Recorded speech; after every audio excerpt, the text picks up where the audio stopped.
ညောင်မင်းကြီးအမြင့်မှကျွတ်၍ပါလာသည်ဂလုံမင်းသည်လက်ပံပင်အနီးကောင်းကင်ခီးတွင်နဂါမင်း၏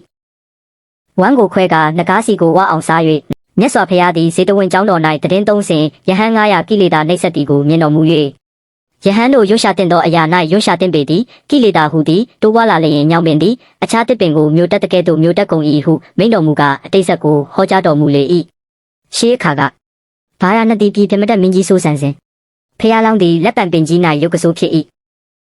ဂလုံးတကောင်သည်မိမိကိုယ်ယူဇနာ150ရှိအောင်ဖန်ဆင်းလျက်သမုတ်တရားရေကိုနှစ်ချမ်းကွဲစေပြီးသမုတ်တရားအောက်မှအလံတစ်ထောင်ရှိသောနဂါးတကောင်ကိုအမီးမှတုပ်လျက်ဦးကောင်းကိုစောက်ထိုးထားကစားထားသောအစာတို့ကိုအန်စေပြီးလက်ပံပင်ရှိရာသို့ပြန်၍အလားနဂါးမင်းသည်စောက်ထိုးအနေထားတွင်မိမိလွတ်မြောက်ရေးအတွက်ညောင်ပင်ကိုရစ်ပတ်ဆွဲလိုက်ရာညောင်ပင်ကြီးအမြင့်မှကျွတ်၍ပါလာသည်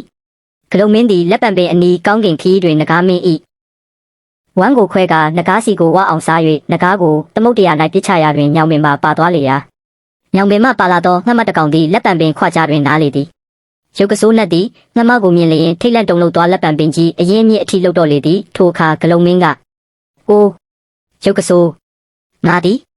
အလံတစ်ထောင်ရှိသောနဂါးကြီးကိုဆောင်ယူလာစဉ်ငါကိုမြင်၍မတုန်လှုပ်ပဲငှက်မကိုမြင်မှဘာကြောင့်တုန်လှုပ်ရတယ်လဲဟုမေးလေ၏ထိုအခါဖះလောင်းရုပ်ကဆိုးကငှက်မငယ်သည်ငါခွကြားမှာလာနာလေပြီးညောင်စေးရေတဖန်းစေးတို့ကိုစားတော့ငှက်မသည်ငါတစ်ပင်အကြားမှာကျင်ကြီးစွန့်တော်မီငါတစ်ပင်ခွကြားမှာညောင်ပင်ရေတဖန်းပင်တို့ပေါက်ပြီးကြီးထွားလာလျင်ငါလက်ပံပင်ကိုမျိုးပေလိမ့်မည်ထိုအခါငါမှနေစရာရှိတော်မီမဟုတ်လာမီစေးကိုကြိုတင်မြင်သောကြောင့်ငါတုန်လှုပ်ပါသည်ဟုပြောကြား၏ဂလုံမင်းကအိုးရုပ်ကဆိုးယွန်ရှာသည်ကိုယွန်ရှာရပေမည်လာမီဘေးကိုကြိုတင်ဆောက်ရှောက်ရပေမည်ပညာရှိသည်ပြစ္ဆုတ်ပံရောတမလုံပါလာမီဘေးအတွက်ရှုလေးရှိပေသည်ဟုဆို၍ဂလုံမင်းသည်ငှက်မကိုလက်ပံပင်မှပြေးစေလေတော်သည်ဆက်ပေါင်းသောဂလုံမင်းသည်တာရိပုတ္တရာရုပ်ကဆိုးသည်ငါဖះဟုဇက်တော်ကိုပေါင်းတော်မူ၏